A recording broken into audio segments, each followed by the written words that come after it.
My name is Claire, and I never thought the worst day of my life would be the night I came home to find my key didn't work and my own daughter choosing to lock me out. For 4 years, I lived with the silence of her absence while my ex-husband painted me as the villain in a story only he controlled. But at her college graduation, when she walked across that stage and our eyes met for the first time in years, something shifted. What happened next in front of hundreds of witnesses would expose years of lies and change everything we thought we knew about love, loyalty, and the price of truth. If you want to know how a single moment can unravel years of carefully constructed deception, stay with me, because this story is about more than just a mother and daughter finding their way back to each other. The silence woke me before the alarm could. It wasn't the comfortable quiet of a sleeping house or the peaceful hush of early morning. This was different, deliberate, careful, the kind of silence that wraps around secrets. I lay in bed for a moment, staring at the ceiling fan's slow rotation, listening to the muffled sounds drifting up from downstairs. Voices. Whispers, actually. My husband's low rumble and my daughter's higher pitch, speaking in tones meant not to carry. I pushed back the covers and padded down the hallway, my bare feet making no sound on the hardwood. The whispering stopped the moment I reached the kitchen doorway. "Morning," I said, forcing brightness into my voice. David looked up from his coffee, his expression carefully neutral. "Morning." Beside him at the kitchen island, our 15-year-old daughter Emma hunched over her phone, suddenly fascinated by whatever was on the screen. "What were you two talking about?" I asked, moving toward the coffee maker. "Nothing important," David said smoothly. "Just discussing Emma's history project." Emma nodded without looking up. "Yeah, just school stuff." But it was Saturday.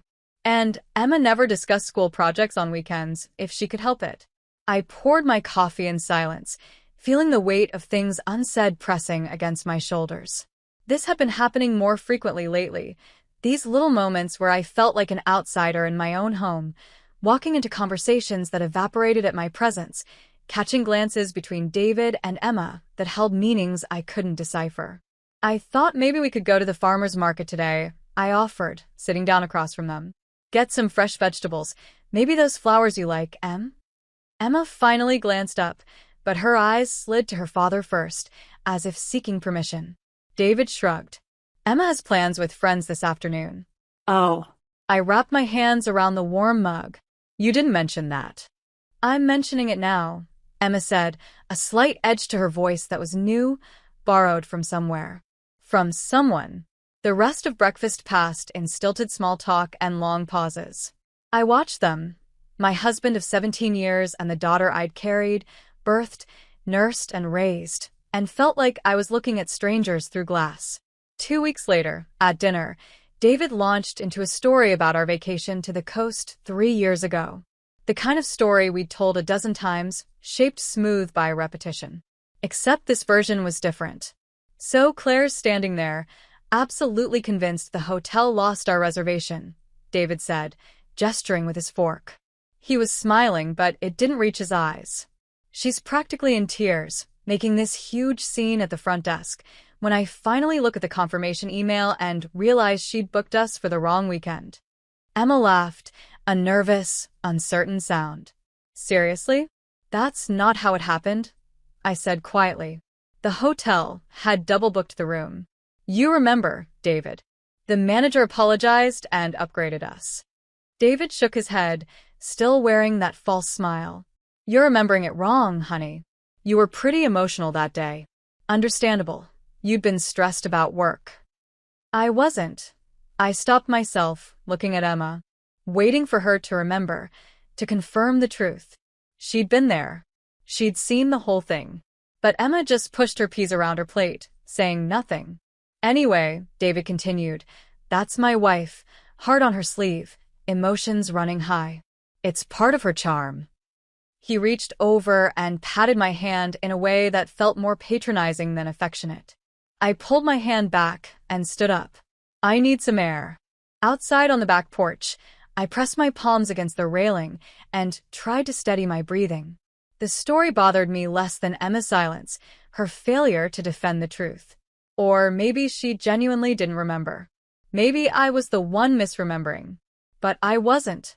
I knew I wasn't.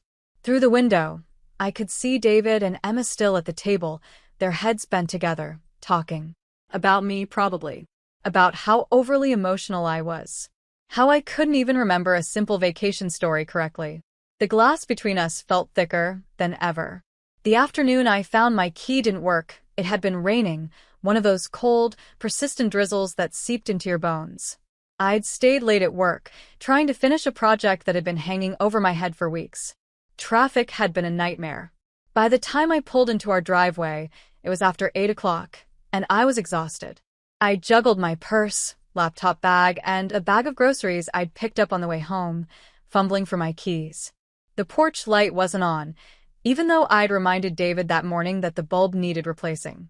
I found the right key by feel, slid it into the lock, and turned. Nothing. I tried again, jiggling it, thinking maybe the lock was stiff from the cold. Still nothing. A flutter of panic started in my chest. I knocked, then rang the doorbell. David opened the door, but he didn't step aside to let me in. He stood in the doorway, filling it, backlit by the warm glow of our living room. David? My key's not working. I know, he said, his voice flat and cold in a way I'd never heard before. I had the locks changed this afternoon. The grocery bag slipped from my grip, apples rolling across the wet porch. You what? Why? It's better if you stay elsewhere for now, Claire. The words didn't make sense. I stared at him, rain dripping from my hair into my eyes. What are you talking about? This is my house. Let me in. No. Just that. Simple. Final. David, please. I tried to move past him, but he shifted, blocking me. Over his shoulder, I could see Emma standing at the top of the stairs, watching. Emma, I called out. Emma, honey, tell your father. But David moved to close the door. I caught it with my hand, desperation making me strong. You can't do this. You can't just lock me out of my own home. Watch me. He pushed harder against the door. Emma, my voice broke. Emma, please. I saw her take one step down, hesitate. Her face was pale, conflicted. For a moment, I thought she would come to me. She had to come to me. I was her mother. She took another step, then stopped. I'll always stand by Dad, she said, her voice so quiet I almost didn't hear it over the rain. Then David shut the door in my face. I stood on that porch for 5 minutes, maybe longer, pounding on the door, ringing the bell, calling their names. The lights in the living room went off. Then the kitchen. Room by room, the house went dark, leaving me alone in the rain. Eventually, Mrs. Peterson from next door opened her front door and peered out. Everything all right over there, Claire? The concern in her voice, mixed with unmistakable curiosity, snapped me back to reality. I was making a scene. The neighbors were watching.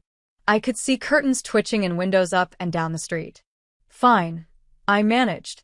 Just fine. I walked around to the side of the house, hoping maybe the garage code still worked, but of course it had been changed too. That's when I noticed them. 2 large black trash bags sitting by the garage door, getting soaked in the rain.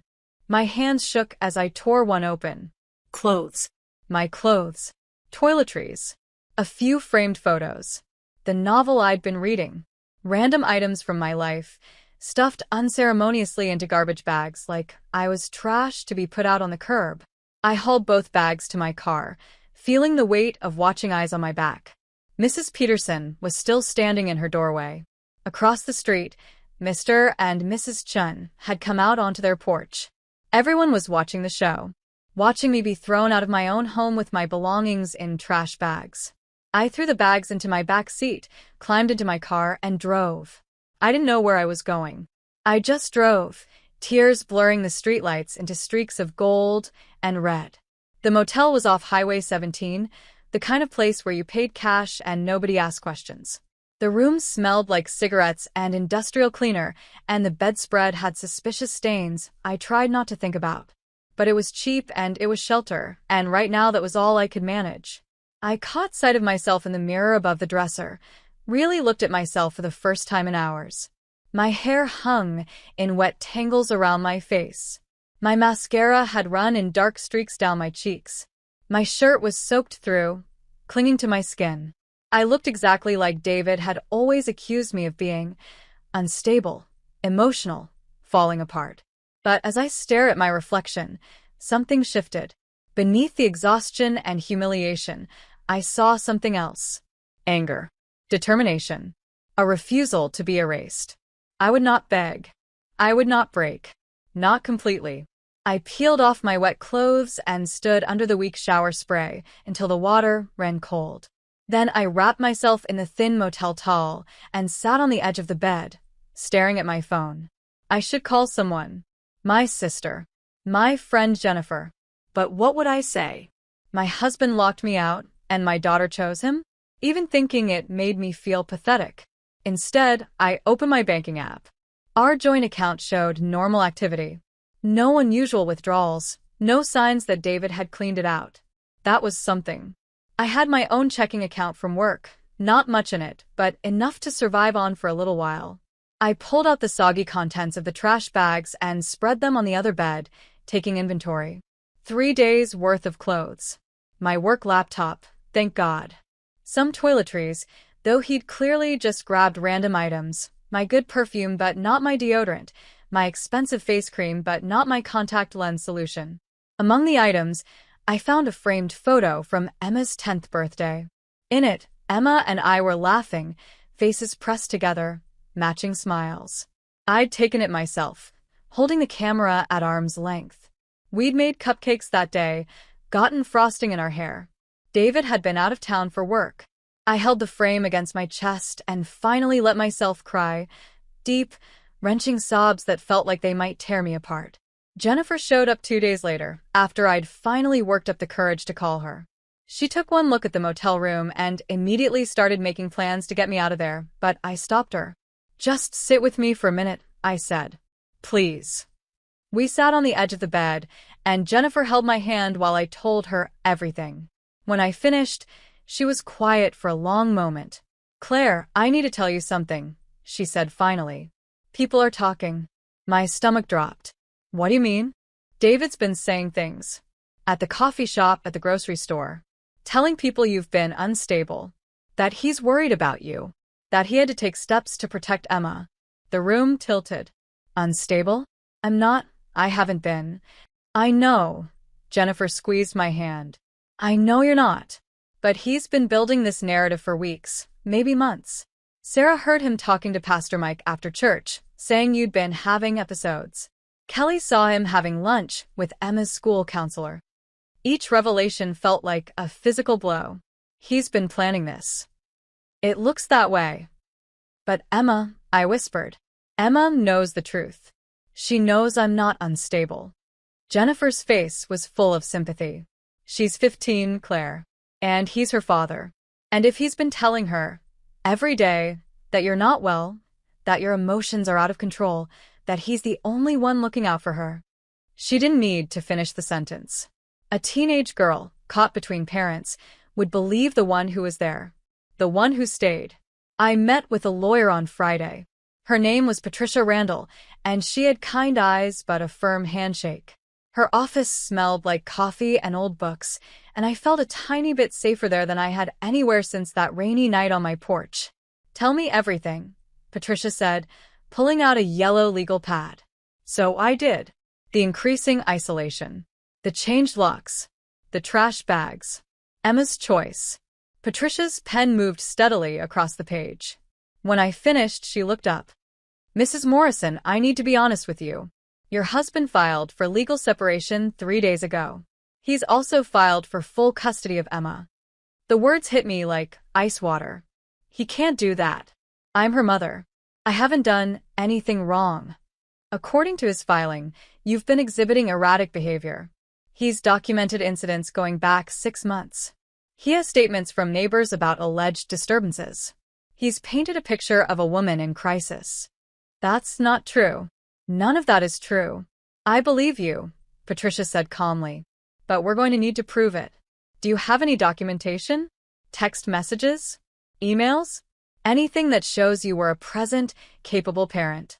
I thought about my phone, my email. Most of my communication with Emma had been in person. Most of my interactions with David had been face-to-face. I never thought I'd need evidence that I was a good mother. I have work records, I said slowly. Performance reviews. My boss can vouch that I've been stable, reliable. That's a start. Patricia made another note. What about friends? Family? Anyone who can testify to your character? Jennifer. My sister, though she lives out of state. I try to think. Colleagues. Emma's teachers. I've been to every parent-teacher conference, every school event. Good. We'll gather all of that. Patricia set down her pen and looked at me directly.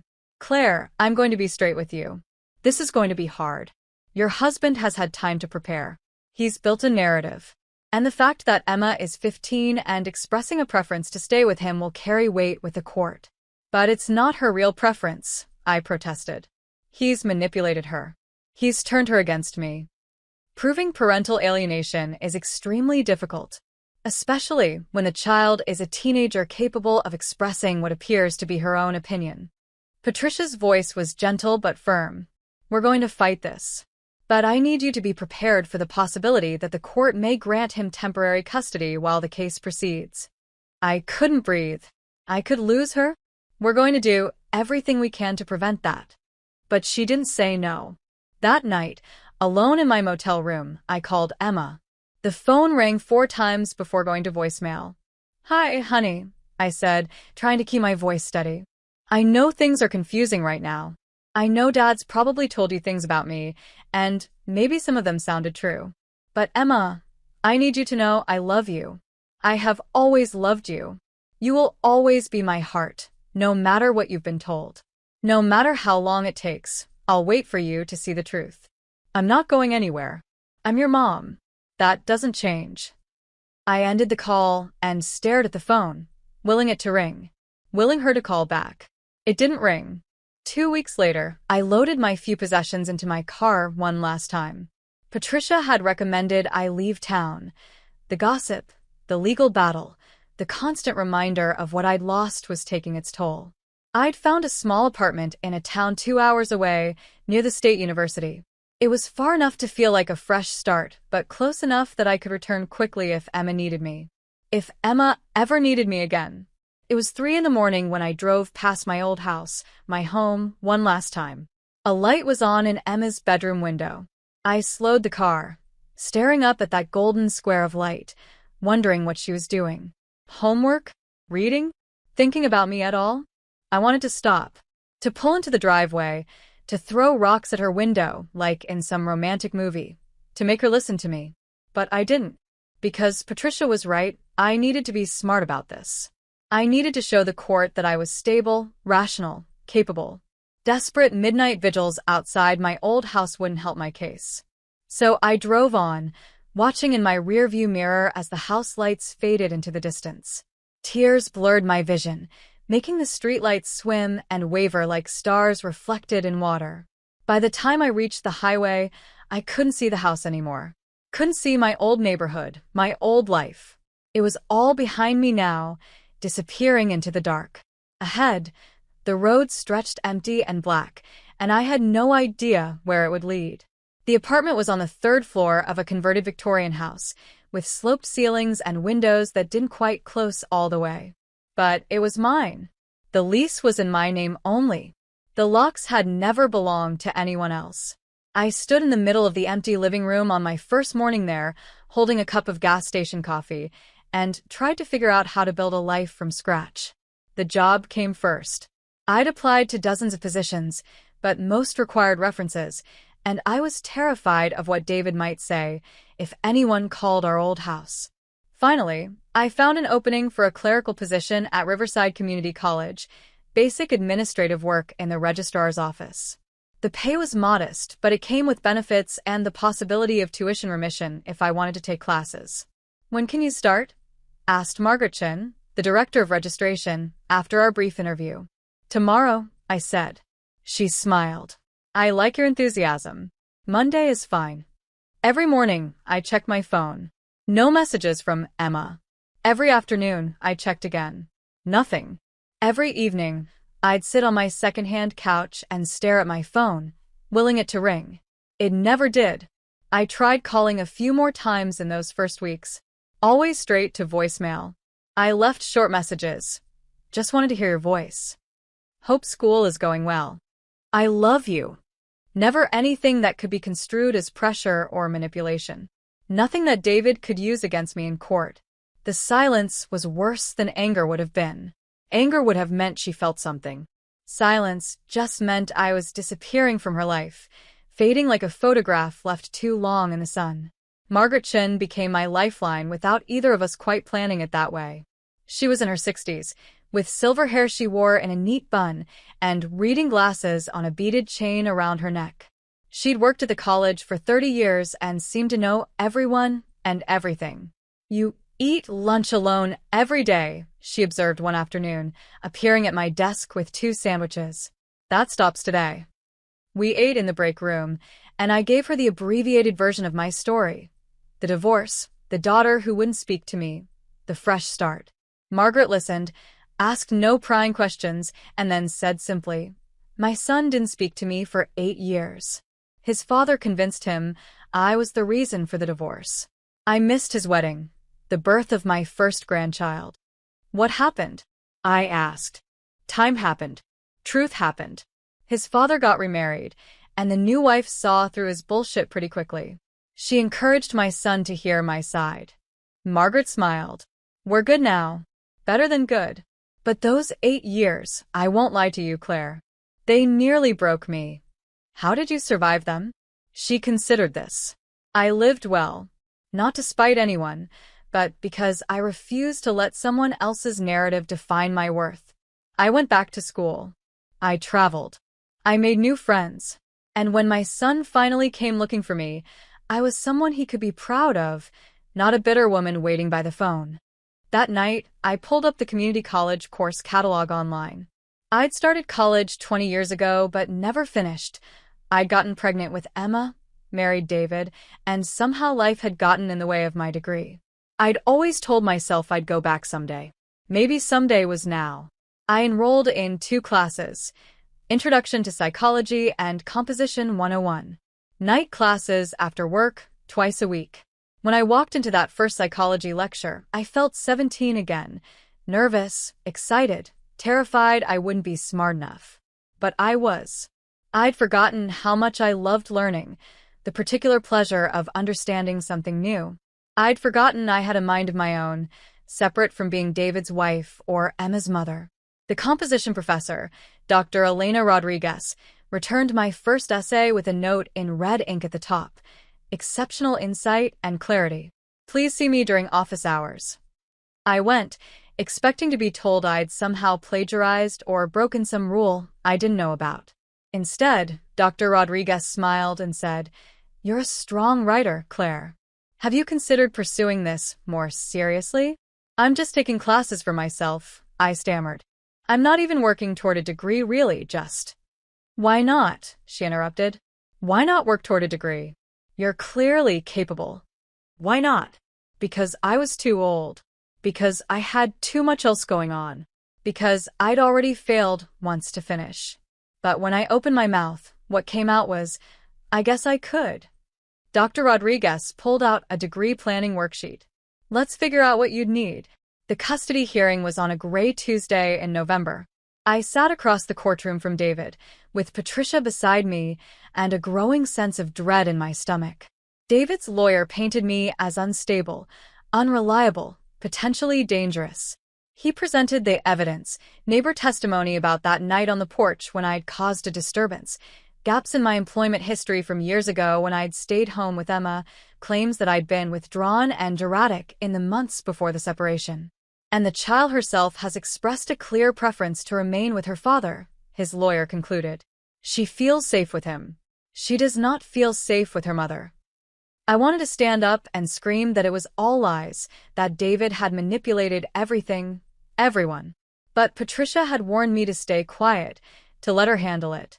When it was our turn, Patricia presented my employment records, character references from colleagues, proof that I'd been seeing a therapist, not because I was unstable, but because I was dealing with a difficult situation in a healthy way. But when the judge asked if Emma would be testifying, Patricia shook her head. The child has declined to speak to her mother or appear on her behalf. The judge looked at me over his glasses. Mrs. Morrison, is there anything you'd like to say? I stood, my legs shaking. I love my daughter. I have never harmed her or put her at risk. I'm doing everything I can to build a stable life so that when she's ready, when she sees the truth, I'll be here. I'll always be here. The judge nodded slowly. I appreciate that, Mrs. Morrison. However, given the child's age and expressed preference, I'm granting temporary primary custody to Mr. Morrison, with supervised visitation rights for Mrs. Morrison should the child agree to such visitation. The gavel fell like a hammer on my heart. I held myself together until I got to my car. Then I sat in the parking lot and sobbed, ugly, gasping sobs that felt like they might turn me inside out. Patricia knocked on my window. When I unlocked the door, she slid into the passenger seat. "This isn't over," she said. "She doesn't want to see me." The judge said supervised visitation should the child agree. Emma won't agree. She won't even answer my calls. "Not now," Patricia said. "But kids grow up. They figure things out. And when she does, you want to be someone she can be proud of. Someone who didn't give up on herself even when things got hard." I wiped my eyes. "You sound like my friend Margaret." "Margaretchen?" "From the college." Patricia smiled. "She's good people. Listen to her." The cafe incident happened on a Saturday in January. I'd ventured back to my old town to pick up some papers from Patricia's office.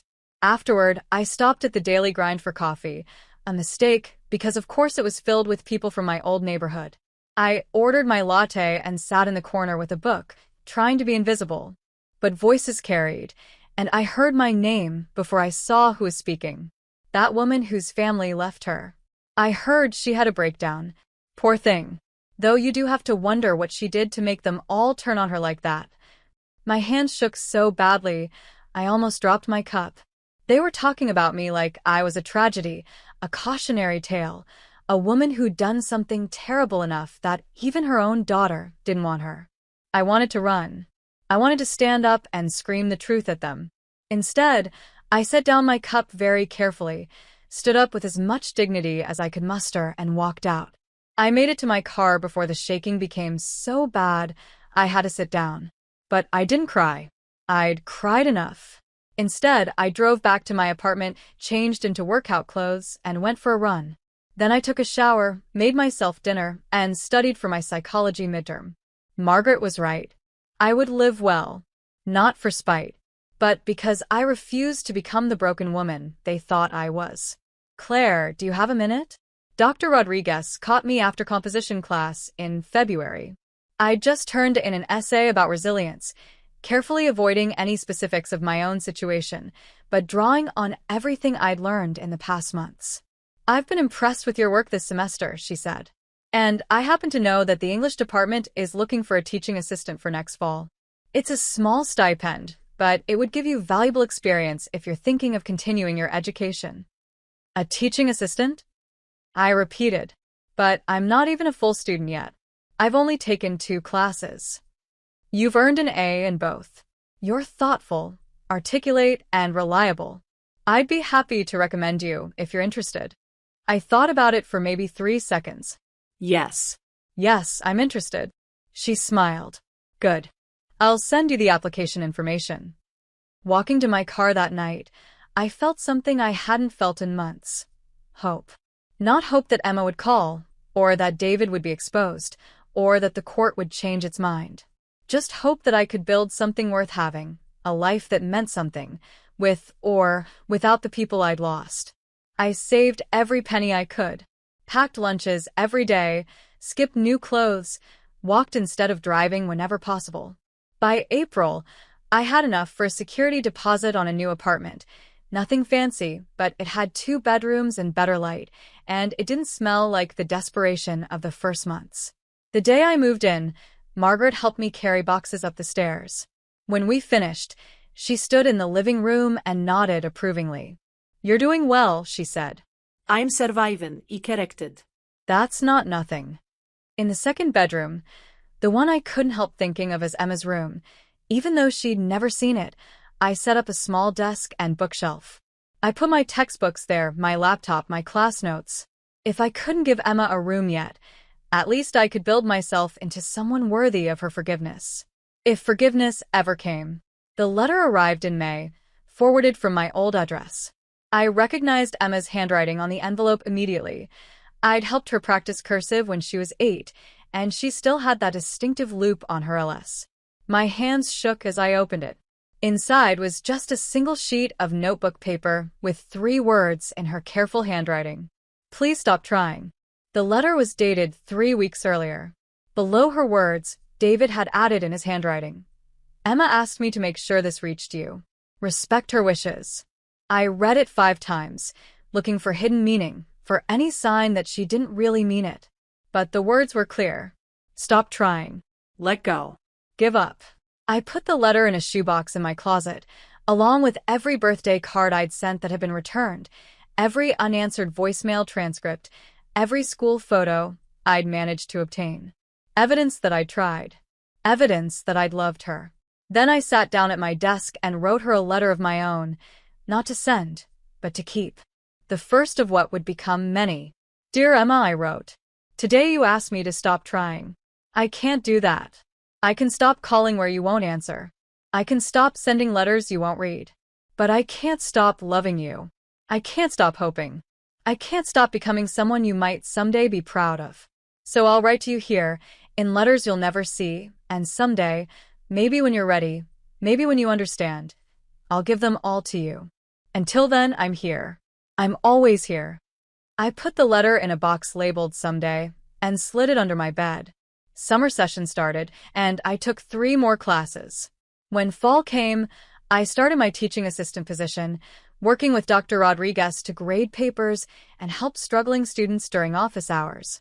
You're a natural at this, Dr. Rodriguez told me after I'd helped a student finally understand the structure of a thesis statement.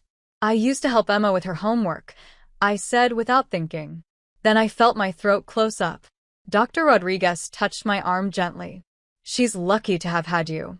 Have, I corrected softly. She has me, even if she doesn't know it. Time moved strange that year, simultaneously too slow and too fast. Days crawled by without word from Emma, but months vanished in a blur of work and classes and trying to build a life. I stopped checking my phone every 5 minutes. I stopped jumping every time I heard a notification. I learned to live in the present instead of constantly reaching for a past I couldn't reclaim or a future I couldn't control. But every night, I wrote another letter to the box under my bed. Every single night, I proved I hadn't given up, even if she never knew it. 3 years passed like water through fingers, sometimes rushing, sometimes still, but always moving forward. I finished my bachelor's degree in the spring, walking across a stage to receive my diploma while my coworkers cheered from the audience. Margaret had tears in her eyes. Dr. Rodriguez hugged me afterward and said, I knew you could do it. The box under my bed now held over 1,000 letters, one for every day Emma had been gone from my life. I'd stopped expecting her to call, stopped flinching when I saw teenage girls who reminded me of her. I'd learned to live with the constant, dull ache of her absence the way you learn to live with an old injury. It never fully heals, but you adapt. My promotion to academic advisor came with a small office and a bump in salary. I moved again, this time to a modest house with a yard, still maintaining that second bedroom I couldn't quite bring myself to use for anything else. Just in case. Always just in case. You look good, Jennifer told me during one of her visits. Really good. Healthy. I feel better, I admitted. And it was true. The rawness had faded, replaced by something harder, more resilient. I'd built a life worth living, even if it wasn't the life I'd imagined. But Emma was never far from my thoughts. I tracked her from a distance through careful, socially acceptable means. Her high school's honor roll was posted online. I saw her name there every semester. I found her school's newspaper archives and read about her debate team victories, her volunteer work, her acceptance into the National Honor Society. I watched her grow up through pixels and public records, a ghost haunting the edges of her achievements. The call from Jennifer came on a Tuesday afternoon in October. I ran into Susan Kelly at the grocery store, Jennifer said without preamble. She works at Emma's school. My heart immediately started racing. Is Emma okay? She's fine. Jennifer paused. Claire, Susan says David's gotten strict. Really strict. Emma's not allowed to have friends over. He monitors her phone constantly. She's always with him. Every school event. Every activity. That doesn't sound like concern, I said slowly. That sounds like control. That's what Susan thought too. She said Emma's a model student, but she seems tense. Like she's always performing. After we hung up, I sat staring at my office wall. 3 years of radio silence, and now this, whispers that the perfect father-daughter picture David had painted might not be so perfect after all. I wanted to do something. Storm over there, demand to see her, pull her away from whatever unhealthy dynamic had developed. But I'd learned patience these past years. I'd learned that sometimes the best thing you can do is wait for the right moment instead of forcing the wrong one. Still, the worry settled into my chest and made a home there. Late one evening, unable to sleep, I did something I'd avoided for years. I typed Emma's name into Facebook's search bar. There she was. Her profile picture showed her at what looked like a debate competition, holding a trophy, smiling. But Jennifer was right. Something about the smile looked forced, performative. Her privacy settings were tight, but I could see a few public posts. Photos from school events. Always with David in the frame, his hand on her shoulder, both of them wearing matching smiles that didn't quite reach their eyes. I scrolled through the sparse public feed, hungry for any glimpse of who she'd become. In one photo from a beach vacation, Emma stood slightly apart from David, her arms crossed. In another, she was caught mid-laugh with friends, and for a moment she looked genuinely happy, until you noticed David in the background, watching. I closed the app before I could spiral further. But that night, I wrote a different kind of letter to the box. Emma, I see you even when you don't see me. I watch you achieve amazing things. I worry about the shadows in your smile. I hope you're okay. I hope you're happy. And I hope, someday, you'll let me back in to tell you this in person. The flyer appeared on the community board outside the library one morning in November. I almost walked right past it, just another announcement for a student event. But the name caught my eye. Riverside Community College Honors Society Induction Ceremony. And there, in the list of inductees, Emma Morrison, graduating with highest honors. My legs went weak. I grabbed the edge of the bulletin board for support. Emma was here. At my college. The same college where I worked. How had I not known? How long had she been here? I pulled out the flyer with shaking hands and ran back to my office. A quick search of the registrar's system confirmed it. Emma Morrison, enrolled as a dual-credit student her senior year of high school, taking advanced courses. She'd been on campus for 2 semesters. 2 semesters, and we'd never crossed paths. But we could have. We might have. She'd been walking the same hallways, studying in the same library, breathing the same air, and I'd had no idea. I started seeing her after that, now that I knew to look. A glimpse across the cafeteria. A figure disappearing around a corner that might have been her. Once, in the library, I was certain. She sat 3 tables away, headphones on, completely absorbed in her textbook. I watched her for 20 minutes, memorizing the way she pushed her hair behind her ear, the way she chewed her bottom lip when concentrating, the way she'd tap her pen against her notebook when thinking. All the little gestures I'd forgotten and now remembered with piercing clarity. She looked so much older than the 15-year-old who'd shut the door on me. Taller, her face having lost its childish roundness. She looked like a young woman now, poised and confident. She looked like a stranger. I left before she could notice me, my heart hammering against my ribs. Margaret found me crying in my office an hour later. "What happened?" she asked, closing the door behind her. "She's here," I managed. Emma. "She's been here all semester, and I didn't know." Margaret sat down heavily. "Oh, Claire. What do I do? Do I approach her? Do I leave her alone? Don't eat. What does your gut tell you?" I wiped my eyes. That she's not ready. That if I push now, I'll lose whatever chance I might have later. Then trust that instinct, Margaret said gently. You've waited this long. You can wait a little longer. But waiting had never been so hard. Knowing she was close enough to touch, but still impossibly far away. The rumors about David started filtering through in bits and pieces. A colleague mentioned an angry parent who'd gotten into a shouting match with the dean. When pressed for details, she said the man had been furious that his daughter wasn't given special consideration for a scholarship she hadn't qualified for. Acted like the college owed him something, my colleague said. Really entitled. Kept saying his daughter was top of her class and deserved better treatment. What was his name? I asked, though I already knew. Morrison, I think. David Morrison. Another week, another story. David berating a professor who'd given Emma an A- instead of an A. The professor, Dr. Yamamoto, filed a formal complaint about harassment. People were starting to notice. The perfect, devoted father image was cracking, revealing something uglier underneath. The note appeared under my office door on a Wednesday in March. Just a piece of notebook paper, folded once, with 6 words in handwriting I would have recognized anywhere. I know you're my mom. I just don't know how to face you. I read it 20 times, looking for hidden meanings, for clues about what she was feeling. My hands shook so badly I could barely hold the paper. She knew I was here. She'd known where my office was, had walked here, had stood outside my door. Had she hesitated before sliding the note under? Had she almost knocked? I wanted to run through the hallways shouting her name. I wanted to plant myself outside her classroom and wait for her. I wanted to hold her and never let go. Instead, I put the note in my purse and carried it with me everywhere. Evidence that I wasn't forgotten. Evidence that somewhere inside her, she still knew who I was.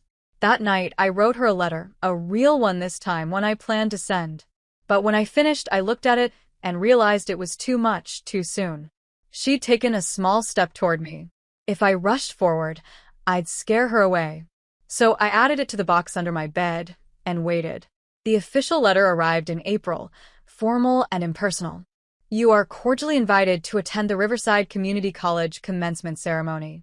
Emma Morrison will be graduating with highest honors as part of the dual enrollment program. The invitation was signed by the college president. Not by Emma, and certainly not by David. But it was an invitation nonetheless. I called Jennifer that night. She's graduating. Top of her class. And I don't know if I should go. Of course you should go, Jennifer said immediately. What if it makes things worse? What if David makes a scene? What if Emma doesn't want me there? Claire, you've been waiting for a chance. This is it. Maybe not the chance you hoped for, but it's something. You show up, you show her you're still here, and you let her decide what happens next. I paced my living room, the invitation clutched in my hand. I'm terrified. I know. Go anyway. I bought a new dress for the ceremony. Nothing flashy, just something neat and put together that would help me blend into the crowd. I didn't want to stand out. Didn't want to cause a scene. I just wanted to be there, to witness Emma's achievement, to be present for this milestone even if I couldn't be part of it. The night before graduation, I couldn't sleep. I lay in bed staring at the ceiling, playing out 1,000 scenarios. What if Emma saw me and was angry? What if David confronted me? What if security asked me to leave? What if Emma was glad I came? That possibility terrified me more than all the others combined. At 3 a.m, I got up and pulled out the box from under my bed. I read through some of the letters I'd written. Years of words she'd never seen. Years of love she might not believe existed. Tomorrow, I wrote in my final letter before graduation, I'll see you accomplish something amazing. Whether you know I'm there or not, I'll be proud. I've always been proud. I always will be. The auditorium was already half full when I arrived, 30 minutes before the ceremony was scheduled to begin. I'd planned it that way. Early enough to get a seat, late enough that I wouldn't have to make small talk with anyone. I chose a spot in the back row, far to the left side, partially obscured by a support column. From there I could see the stage clearly, but I was hidden enough that I might escape notice.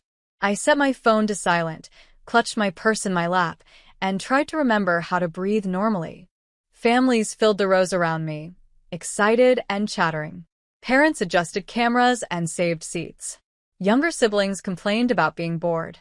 It was the happy chaos of a celebration, and I sat in the middle of it feeling like a ghost.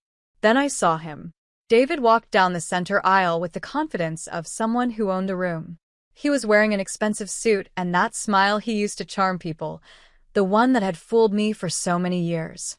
He glad-handed faculty members, paused to chat with the dean, made sure everyone saw him being the proud, involved father. He took a seat in the third row, right in the middle. Prime viewing location. Of course. I pressed myself back into my chair, even though there was no way he could see me from where he sat. My heart was hammering so hard I was sure people around me could hear it. The lights dimmed.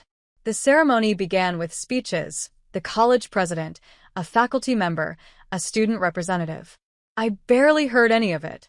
My eyes kept scanning the rows of graduating students seated to the left of the stage, trying to find Emma's face. Then the president introduced David. We have a special treat today. David Morrison, father of our highest-achieving dual enrollment student, has asked to say a few words about the importance of parental support in education. I felt the blood drain from my face as David stood and walked to the podium. This wasn't part of the printed program. He'd arranged this somehow, pulled strings, made himself part of Emma's moment. Thank you, David began, his voice warm and confident. It's an honor to be here to celebrate not just my daughter, but all these remarkable students. As a single parent, I've had the privilege of guiding Emma through her academic journey. Single parent. The words were a knife between my ribs. It hasn't always been easy, he continued. There were challenges, sacrifices. Times when I had to be both mother and father, both cheerleader and disciplinarian. But watching Emma excel, seeing her grow into the exceptional young woman she is today, it makes every sacrifice worth it. The audience was nodding along, moved by his words. They didn't know. None of them knew. Education is a partnership between parent and child, David said. It requires dedication, presence, consistency. It requires showing up every single day, even when it's hard. Especially when it's hard. His eyes swept across the auditorium as he spoke. Then they found me. For a moment, we locked eyes across the crowded room. His face went pale. His hand, resting on the podium, began to tremble. He fumbled his next words, stammering slightly before recovering. I'm proud to say that Emma has never lacked for support for guidance for, he paused, his composure cracking just slightly. For love. He finished his speech quickly after that, his confidence shaken. As he returned to his seat, he kept glancing back toward my corner of the auditorium, as if he couldn't quite believe I was really there. Good. Let him be unsettled. Let him wonder what I was going to do. The names began to be called. I watched student after student cross the stage, shake hands, accept their diplomas. Each one brought me closer to the moment I'd been both longing for and dreading. Emma Morrison, graduating with highest honors. She rose from her seat with the grace of someone who'd rehearsed this moment 100 times. She was wearing her cap and gown, her dark hair pulled back, her face composed. She looked beautiful and terrified and strong all at once. As she walked toward the stage, I leaned forward in my seat, desperate to see every detail. The way she climbed the stairs carefully in her heels. The way she shook the president's hand with a firm, confident grip. The way she turned to face the audience with her diploma, her smile bright and perfect and completely false. Then her eyes began to scan the crowd. I knew she was looking for David. He was waving from his third-row seat, beaming, taking photos. Playing the proud father, for all he was worth. But Emma's eyes kept moving. Searching. They swept across the middle rows. Then the back. Then, our eyes met. I saw the shock on her face, the way her practiced smile faltered for just a moment. I gave her a small nod, just a tiny tilt of my head, and mouthed the words, "I'm proud of you." Her eyes filled with tears. The ceremony continued, but I didn't hear any of it. I kept my eyes fixed on Emma as she returned to her seat. She was crying, trying to hide it, wiping her eyes beneath her cap. The students around her asked if she was okay. I saw her nod, but she kept glancing back toward where I was sitting. When the final speech ended and the graduates threw their caps in the air, I considered leaving, slipping out before anyone could stop me, before David could confront me, before I could complicate Emma's day any further. But I couldn't. My legs wouldn't move. After 4 years of waiting, of watching from a distance, of writing letters to a box under my bed, I couldn't leave without at least trying to speak to her. The graduates poured off the stage, flooding the aisles to find their families. I stood and moved closer to the pillar, making myself as invisible as possible while keeping Emma in sight. David was waiting at the end of the center aisle, arms spread wide, the picture of paternal pride. Emma descended the stage stairs slowly, her eyes searching the crowd.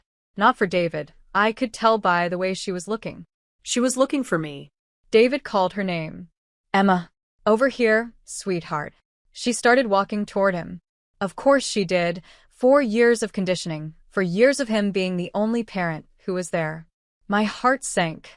But then, about 10 feet away from him, she stopped. She turned her head and looked directly at me. For a moment, the entire auditorium seemed to hold its breath.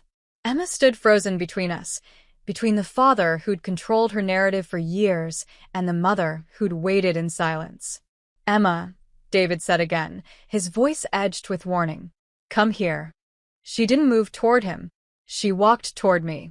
Every step she took felt like it happened in slow motion.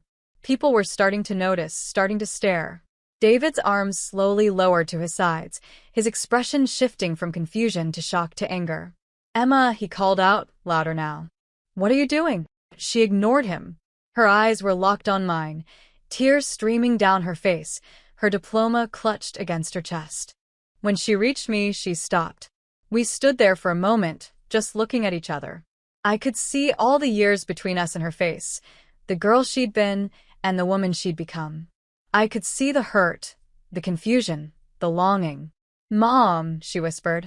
Just that one word, but it contained everything. Then she fell into my arms.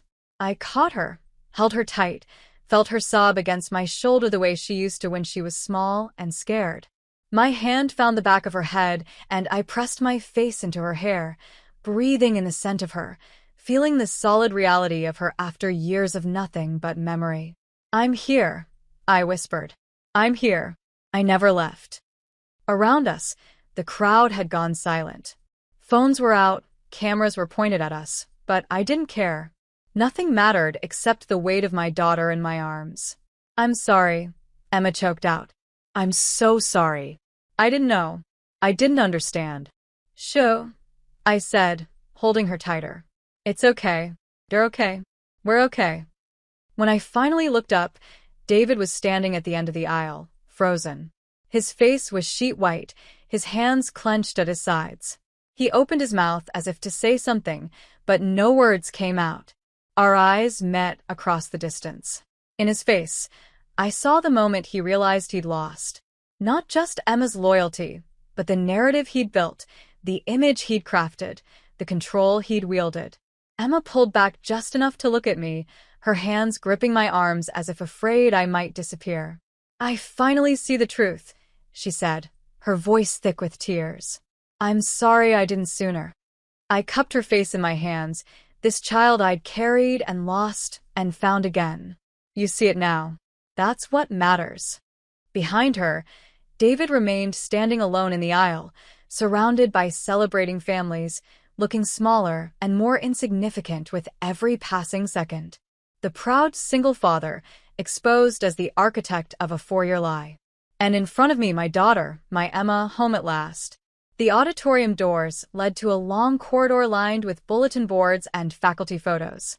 The applause from inside faded to muffled echoes as Emma and I stepped through, still holding onto each other like we might dissolve if we let go. Behind us, footsteps. Fast, angry footsteps. Emma. David's voice cut through the murmur of exiting families. We need to talk. Now. Emma's body tensed in my arms, but she didn't turn around. I felt her take a breath, gathering herself, and then she slowly pulled back from me and faced her father. He strode toward us, his face a mask of barely controlled fury. But he kept his voice low, hissing through a smile that didn't reach his eyes. You just made a scene in front of the entire college. In front of my colleagues. What were you thinking? Your colleagues? Emma's voice was steadier than I expected. This is my graduation, Dad. Not your networking event. A few people were lingering in the hallway now, pretending to check their phones while obviously listening. David noticed and dialed back his anger, replacing it with concern. The devoted father worried about his confused daughter. Sweetheart, I understand you're emotional right now. Graduation is overwhelming. But we should discuss this privately. No more speaking for me, Emma interrupted. She stepped slightly in front of me. Not much, just a few inches, but the gesture was unmistakable. She was choosing a side. Again. But this time, it was mine. David's eyes flickered to me with pure venom before returning to Emma. You don't understand what she... I understand that you've been lying to me for 4 years, Emma said quietly. Several phones came out, pointed in our direction. David noticed and his jaw tightened. Emma, your mother has a record of instability. I was protecting you. Everything I did was to keep you safe.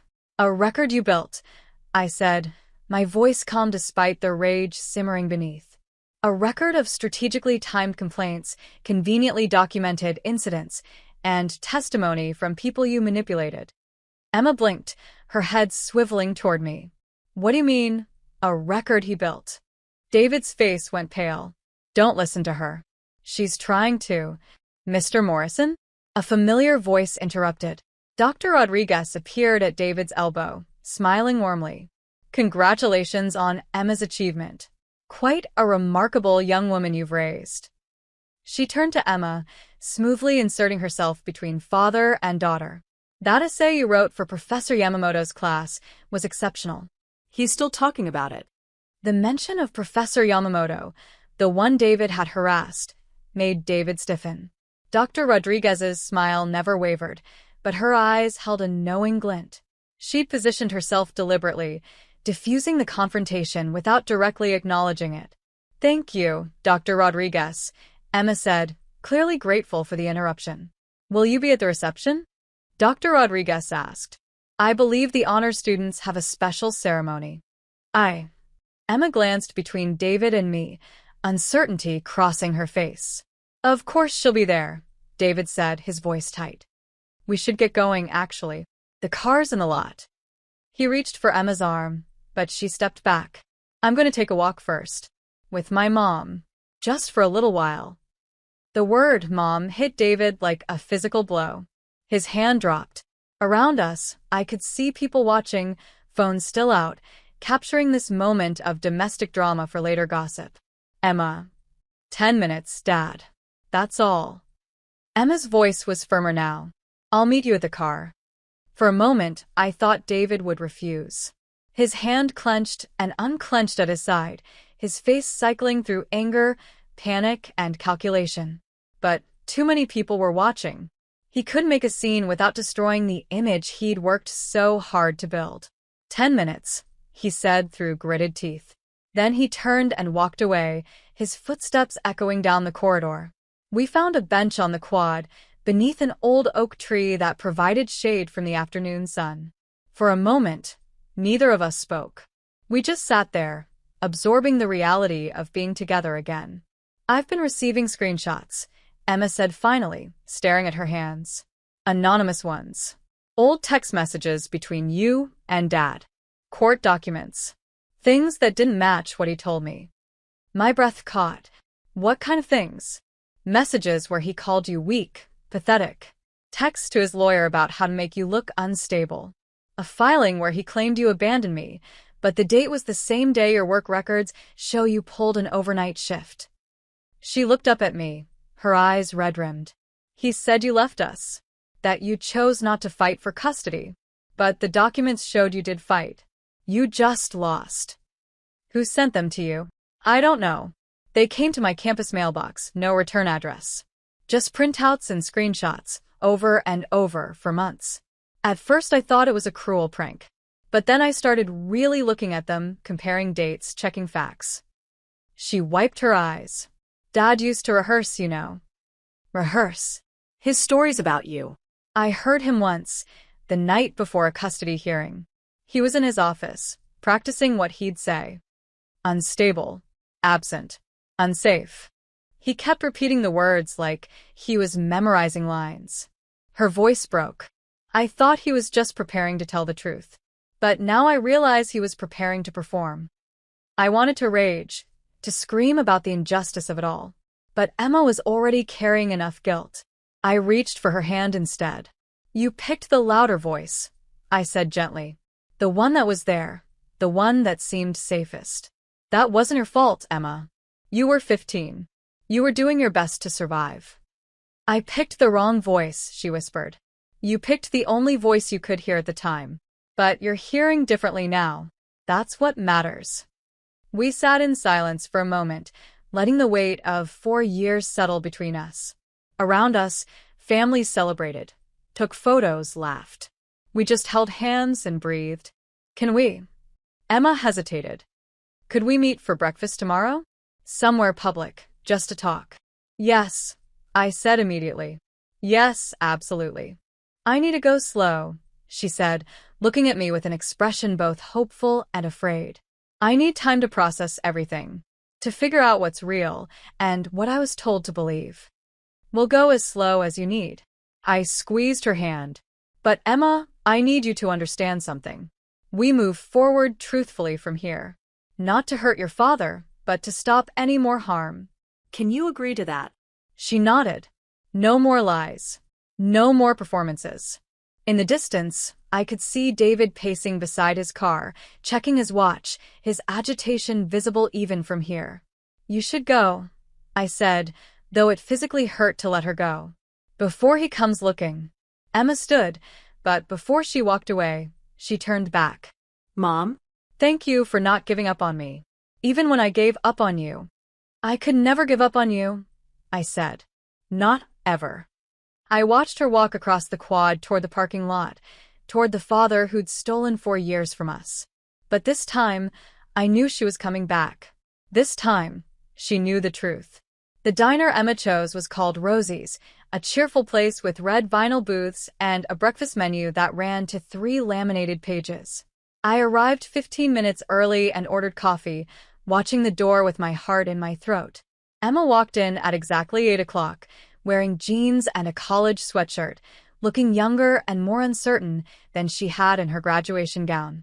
When she slid into the booth across from me, I had to resist the urge to reach across and hold her hand. I didn't sleep, she admitted. I kept thinking about everything, and my brain won't turn off.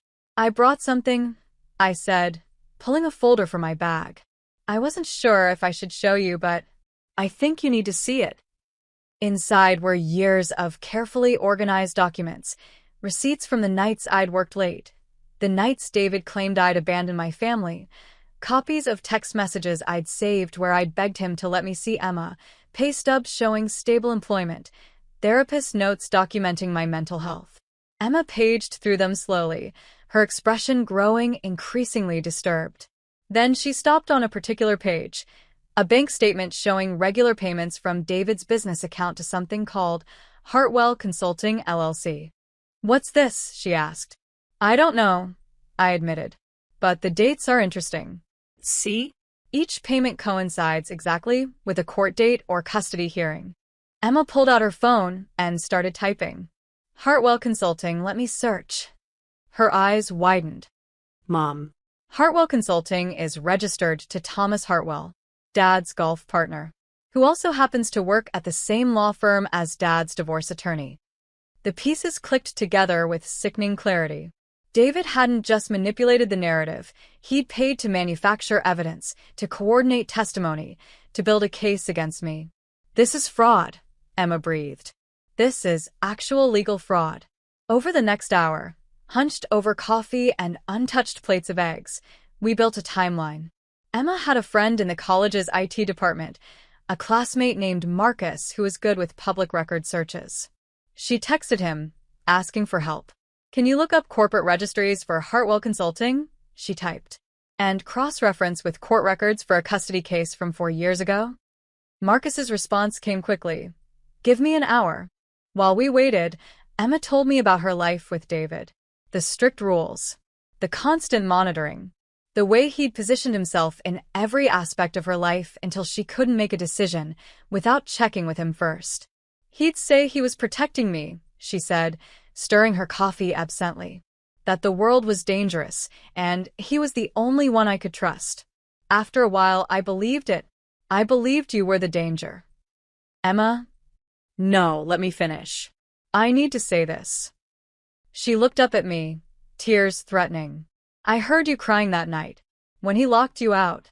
I heard you calling my name, and I stood at the top of the stairs and did nothing. That's haunted me for 4 years. Every night, I remember your voice. You were protecting yourself, I said firmly. You did what you had to do to survive. I never blamed you for that. Not once. Her phone buzzed. Marcus had sent a document, a complete corporate filing for Hartwell Consulting, showing payments not just from David but from a dozen other clients, many of them involved in contentious custody cases. We need to talk to Mrs. Chun, Emma said suddenly. Our old neighbor. She always liked you. She might remember things.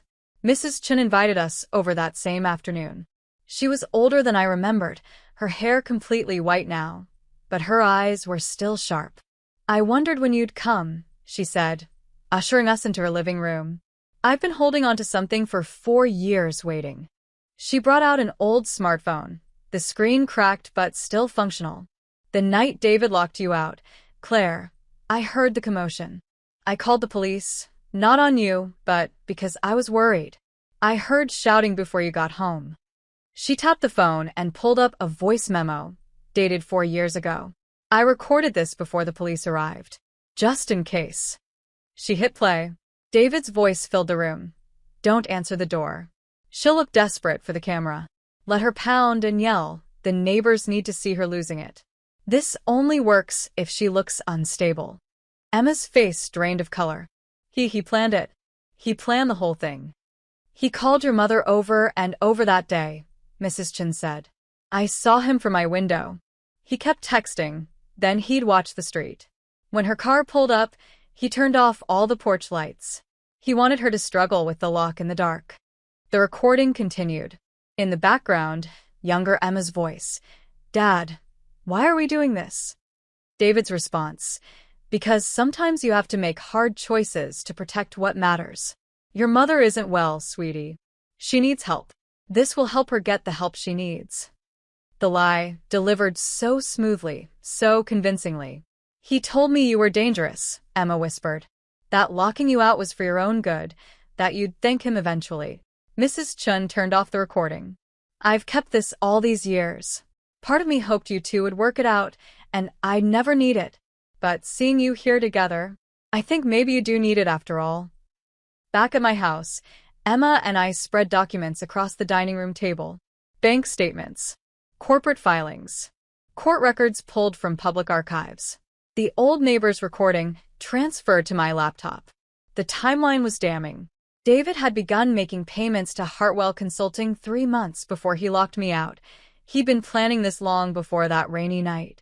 The corporate registry showed Hartwell had worked on 17 custody cases, all involving fathers seeking full custody, all with eerily similar allegations against the mothers. He paid for this, Emma said, staring at the evidence. He paid to destroy you, to destroy us. Her phone buzzed, a text from David. Where are you? We need to talk about yesterday. Come home. Emma's hand shook as she typed a response. I'm staying with Mom for a week. I need space to think. His reply came immediately. Don't be ridiculous. Your room is here. I won't pay for a hotel. I have scholarships, Emma typed back. And a part-time job. I don't need your money. Then she blocked his number. That night, Emma slept on my couch. Not because I didn't have a second bedroom. I'd kept one ready for her for 4 years, but because she said she wanted to ease in slowly. Before she fell asleep, I brought out the box from under my bed. The one labeled someday. What's this? Emma asked. Letters, I said. I wrote you one every day. Every single day for 4 years. I couldn't send them, but I could not write them either. Emma opened the box with trembling hands and pulled out the first letter, dated the day after David locked me out. She read it silently, tears streaming down her face.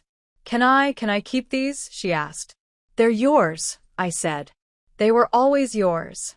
She fell asleep reading them, the box beside her on the couch, papers scattered around her like fallen leaves. I covered her with a blanket and sat in the armchair across from her, watching her sleep the way I used to when she was small. In the morning, we'd figure out what to do with the evidence. We'd decide whether to take legal action, how to confront David, how to move forward. But tonight, my daughter was home. And that was enough. Emma woke me at dawn, sitting at the kitchen table with her laptop open and papers spread around her. "Mom," she said when I shuffled in, "I found something else. Tax returns." She turned the laptop toward me. On the screen were David's tax filings from the past 4 years. He claimed head of household status, educational deductions for my tuition, dependent exemptions. "Mom, he's been getting tax credits worth thousands of dollars specifically because he had full custody of me." "It wasn't just about control," I said slowly. "No," Emma agreed. "It was about money. He made money off keeping me away from you." We sat in the quiet kitchen as the sun rose, staring at the evidence of a betrayal that ran deeper than either of us had imagined. David hadn't just manipulated us. He'd profited from our pain. "What do we do now?" Emma asked. I thought about Patricia, my lawyer from 4 years ago, about Dr. Rodriguez and her careful intervention, about Margaret and her advice to live well, to build something worth having. "Now," I said, "we do this right. We build a case that can't be ignored. We tell the truth, clearly and carefully. And we make sure this never happens to anyone else." Emma nodded. No revenge. "Just justice." "Just justice," I agreed. In the growing light of morning, surrounded by evidence of lies and manipulation, we began planning not for revenge, but for something harder: the truth. The letter arrived via certified mail 3 days after Emma moved into my spare bedroom. David Morrison requests private mediation to resolve outstanding family matters and financial disputes. Please contact our office to schedule. It was signed by a lawyer I didn't recognize, not the one who'd represented him in the original custody case. "He's scared," Patricia said when I called her. She'd agreed to represent me again, pro bono this time, after I'd shown her everything we'd found. "He knows you have something. He's trying to control the narrative before you can use it." "What do we do?" "We don't do private mediation," Patricia said firmly. "We do recorded, official mediation with a neutral party present. And we bring every piece of documentation you've gathered." Emma sat beside me on the couch, listening to my side of the conversation. When I hung up, she said, "I want to be there. When you confront him, I want to be there." "Emma, you don't have to." "Yes, I do. He used me as a weapon against you. I need to be there when we disarm him." The mediation took place in a conference room with glass walls, transparent, observed, official. David arrived with his new attorney, a sharp-eyed woman named Ms. Palmer, who looked expensive. He'd dressed carefully in a business suit, projecting confidence and respectability. Then he saw Emma sitting beside me, and his confidence flickered. "Emma, sweetheart," he started, but she held up her hand. "I'm here as a witness," she said quietly. "Not as your daughter. Not today." Ms. Palmer cleared her throat. "Perhaps we should begin. Mr. Morrison has requested this mediation in hopes of reaching an amicable resolution without further legal action. He's prepared to discuss certain adjustments to the custody arrangement and potentially offer financial support to facilitate." "We're not here for adjustments," Patricia interrupted, placing a thick binder on the table. "We're here because Mr. Morrison engaged in systematic fraud, parental alienation, and financial manipulation over a 4-year period. And we have documentation." She opened the binder. Inside were tabs, color-coded and organized, bank statements showing payments to Hartwell Consulting, corporate registries proving the connection to David's attorney's firm, Mrs. Chen's recording transcript, timeline discrepancies between David's claims and actual events, tax returns showing fraudulent claims. David's face went pale. Ms. Palmer leaned forward, scanning the first few pages, her expression shifting from confident to concerned. "These are serious allegations," she said carefully. "They're facts," Patricia replied. "We have dates, amounts, recordings, and testimony from multiple witnesses. Mr. Morrison didn't just manipulate his daughter, he profited from it. Thousands of dollars in tax benefits, all predicated on custody he obtained through fraud." David found his voice. "This is ridiculous. I was protecting Emma from an unstable—" "Stop." Emma's voice was steady but hard. Just stop, Dad. "I've heard the recording. I know you planned the lockout. I know you rehearsed calling her unstable. I know about the payments to Hartwell Consulting. Emma, you don't understand the context. I understand that you taught me to fear her, so I'd stay close to you." Emma pulled out a paper from her backpack, printed screenshots. "I have texts here where you told your friends I was under control and that the custody arrangement was financially beneficial. You made me a revenue stream." The color drained from David's face completely. Ms. Palmer was now reading through the binder with increasing alarm, making notes on her legal pad. Patricia leaned forward. "Here's what we want: a written retraction of all claims about Mrs. Morrison's instability, submitted to the court. A formal letter clarifying that she was never a danger to her child and that the separation was achieved through misrepresentation. And repayment of $15,000, roughly half the tax benefits you fraudulently claimed over 4 years." "That's extortion," David said, but his voice was weak. "No," Patricia said calmly. "Extortion would be threatening to release the recording of you coaching Emma to call her mother crazy, or the evidence of your payments to a consulting firm that specializes in manufacturing custody cases. This is simply correcting the public record and recovering ill-gotten gains." Ms. Palmer set down her pen. "Mr. Morrison, I need to speak with you privately." David's hands were shaking now. "You're destroying my reputation. Everything I built." "You did that yourself," Emma said quietly. "I'm just telling the truth about it." They stepped outside for 15 minutes. Through the glass walls, I could see Ms. Palmer talking intensely, David's shoulders slumping, his head shaking, then nodding. When they returned, Ms. Palmer spoke first. "My client is willing to submit a clarifying statement to the court regarding the circumstances of the custody arrangement. However, the financial demand needs negotiation." "No negotiation," Patricia said. "The amount is based on documented tax benefits. We're not asking for emotional damages or punitive measures. Just return what was taken fraudulently." David slumped in his chair. Fine. I'll write the retraction. "And the payment?" His jaw clenched. "My lawyer will draw up an agreement." One more thing, Emma said. All eyes turned to her. "I'm transferring to the university 2 hours from here. I don't want to be in the same town as you anymore. And I need you to respect that distance. No surprise visits. No showing up at my dorm. When I'm ready to talk to you again, if I'm ever ready, I'll reach out. But until then, you leave me alone." David's face crumpled. "Emma, you can't. I'm your father." "You were supposed to be my father," she said, her voice breaking. "But fathers don't use their children as pawns. They don't profit from keeping families apart. They don't lie for years and call it love. Everything I did was for you." No, Emma interrupted. "Everything you did was for you. And I'm done pretending otherwise."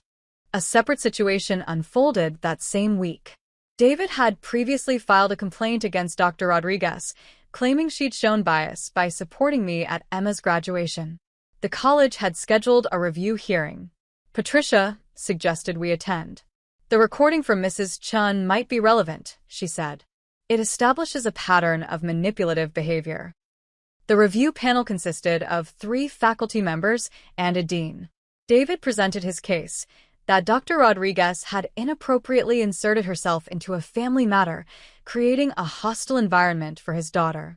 Then Dr. Rodriguez calmly presented her counter-evidence: the date she'd first met me, 2 years after the custody case, documentation that she'd only ever interacted with me professionally, and a statement from Professor Yamamoto about David's previous harassment. And, she added, I've been provided with additional context that may be relevant to Mr. Morrison's credibility. She played Mrs. Chen's recording. The panel's faces shifted from neutral to disturbed as they listened to David coaching his daughter, planning the public humiliation of his wife, orchestrating events to make her appear unstable. This recording predates my involvement by 2 years, Dr. Rodriguez said. But it establishes that Mr. Morrison has a documented history of manipulating situations to his advantage and then claiming victimhood when people see through his tactics. The panel dismissed David's complaint within minutes. Emma posted to social media that evening, just one paragraph, carefully worded. Grateful for the truth and for everyone who helped me see it. Sometimes the stories we're told aren't the whole story. Sometimes the people we trust most are the ones who need our trust to control us. No hate here, just healing. And a reminder that it's never too late to question what you've been taught to believe. Blue heart. The comments flooded in within minutes. Classmates saying they'd suspected something was off. Former neighbors apologizing for believing the gossip. Mrs. Chen commenting simply, "Proud of your courage, Emma." And dozens of messages from other young adults sharing their own stories of parental manipulation, of choosing one parent because they'd been told to, of discovering years later that the villain of their story had actually been the hero all along. David's phone number was blocked, but I heard through Jennifer that he'd tried calling her, tried reaching out to old friends, tried to rebuild the narrative one more time. But the truth was out now. And truth, once released, can't be put back in the box. The formal affidavit arrived 6 weeks after mediation. David's new attorney had drafted it carefully, admitting to misunderstandings and regrettable miscommunications, without using words like fraud or manipulation. Patricia filed it with the court anyway, along with our own exhibits. "It's not perfect," she told me, "but it's in the public record now.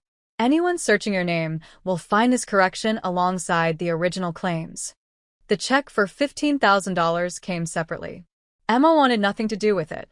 "That's yours," she said when I showed her. "He took 4 years from you. Money doesn't fix that, but you should have it anyway." I deposited half and put the other half in an education fund with Emma's name on it. For graduate school, I told her. Or whatever comes next. Emma's transfer to Northridge University went through in August. She'd applied for their environmental science program and received a research grant that covered most of her expenses. "I don't need his money," she told me, packing boxes in what had become her room. "The grant covers tuition, and I have a part-time job lined up at the campus bookstore." The day before she left, David sent a text, not to Emma, but to me. "Can I take her to dinner?" Please. Just to say goodbye. I showed Emma the message. She stared at it for a long moment, then shook her head. "I'm not ready. Tell him I need time. Tell him I'll reach out when I'm ready." I relayed the message. David's response was just one word. Understood. Maybe he was learning. Or maybe he was just out of options. The college hosted an awards ceremony in September, a small event honoring staff members who'd gone above and beyond. Dr. Rodriguez had nominated me for a Teaching Excellence Award based on my work with struggling students.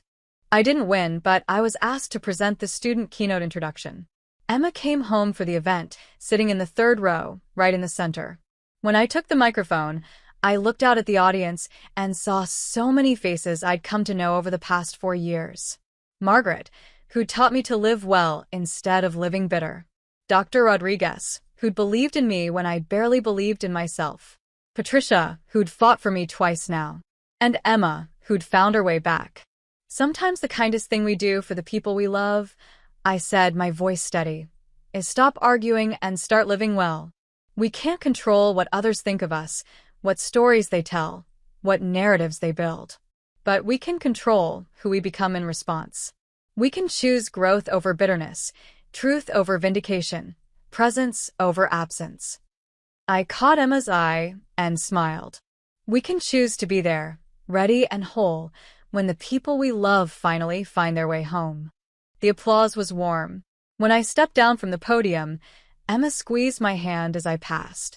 After the ceremony, she handed me a box wrapped in brown paper.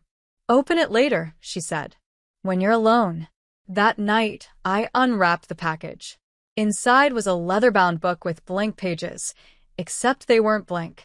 Emma had filled the first half with carefully transcribed copies of my letters from the someday box, organized chronologically, with notes in the margins. Day 47. This is when I was mad at you for missing my field trip. I didn't know you were locked out of the house. Day 213. You wrote about my debate tournament. I won that day. I wish you'd been there. Day 891. You said you were proud of me no matter what. I needed to hear that today for years later. On the last filled page, Emma had written her own entry. Day 1461. The day I finally came home. Mom, I read every letter. All of them. I grew up reading who you really are, even though you didn't know I'd ever see them. You wrote to me every single day for 4 years. You never gave up. You never stopped loving me. And now I understand what love actually looks like. Not control, not conditions, not manipulation. Just presence. Just consistency. Just hope that never dies. Thank you for waiting. Thank you for being someone worth coming home to. I love you, Emma. I held the book to my chest and cried, not from sadness this time, but from the overwhelming relief of finally being seen. 3 months later, Emma called on a Sunday afternoon. Are you busy next weekend? She asked. Never too busy for you. What's up? There's an environmental science symposium at my school. Students are presenting research projects. Mine got accepted. My heart swelled. Emma, that's amazing. I'll definitely be there. Good. Because. She paused. Because Dad's been texting, asking if he can come. And I think maybe I'm ready to see him. But only if you're there too. I sat down slowly. Are you sure? No, she admitted. But I can't avoid him forever. And I don't want to do it alone. I need someone in my corner who I can trust. I need you. Then I'll be there, I promised. Right in the front row. The symposium was held in a lecture hall with stadium seating. I arrived early and claimed a seat in the front row, center section. When David walked in 20 minutes later, he scanned the room, saw me, and hesitated. For a moment, I thought he might leave. Then he walked down the aisle and sat 3 seats away from me, leaving empty chairs between us like a demilitarized zone. Claire, he said stiffly. David. We sat in awkward silence until Emma took the stage. She looked confident in her presentation clothes, her research displayed on slides behind her. When she spoke, her voice was clear and passionate. She was magnificent. Afterward, we met her outside the lecture hall. David approached first, keeping his distance, his hands shoved in his pockets. You did great, he said. Really great, Em. Thanks. Emma's voice was cautious, guarded. Dad, it's weird, having you both here. I know, David said. He looked at me, then back at Emma. I know I messed up. I know sorry doesn't fix it. But I am. Sorry, it wasn't enough. It would never be enough. But it was something. I need time, Emma said. I'm not ready to go back to how things were if we ever go back at all. But maybe we can try something new. Something honest. I'd like that, David said quietly. Emma turned to me. Can we get lunch? All of us? Just neutral territory. Public place, no drama? I looked at my daughter. This strong, clear-eyed young woman who'd survived manipulation and still had the courage to seek healing instead of revenge. If that's what you want, I said. I'm in. We went to a cafe near campus. The conversation was stilted, careful, full of long pauses and safe topics. But we made it through an hour without anyone storming off or breaking down. As we were leaving, Emma walked out with David to his car while I waited by mine. I watched them talk, her arms crossed defensively, him nodding, both of them trying. When she came back to me, she looked exhausted but relieved. That was hard, she said. The hardest things usually are, I agreed. But I did it. I faced him. I told him what I needed. And I survived. You did more than survive, sweetheart. You set boundaries. You took control of your own narrative. You're amazing. She hugged me tight. I couldn't have done it without you. without knowing you were here, that you've always been here. 6 months passed. Then a year. Emma and David built a tentative relationship based on honesty and boundaries. He was learning to be a father instead of a controller. It was slow, often painful work. But Emma and we healed faster. We had coffee every Sunday, video calls twice a week, and an ongoing text thread full of memes and inside jokes. She came home for holidays. I visited her at school. One bright morning in May, we found ourselves walking past the administration building where our public reunion had happened 2 years earlier. Emma was about to graduate from Northridge with her bachelor's degree, and I'd come to campus to help her move into a new apartment for graduate school. "Remember this place?" she asked, gesturing to the building. "How could I forget?" "Someone stopped me last week," Emma said. "A freshman." She said she'd heard the story, about the mom who never gave up and the daughter who finally came home. She said it gave her courage to reconnect with her own mom after 3 years of silence. "Did they?" I asked. "Yeah." "They're having lunch next week." Emma smiled. Our mess became someone else's hope. How weird is that?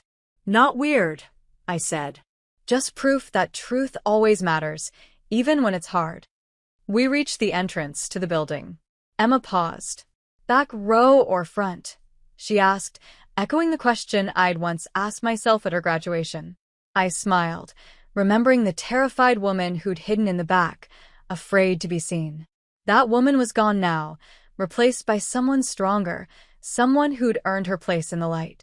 "Front," I said. "Always front." Good answer. Emma linked her arm through mine. "Let's go together." And we walked through the doors side by side, not erasing the past, but moving forward from it. Not pretending the pain hadn't happened, but refusing to let it define us. Together, the way we should have been all along.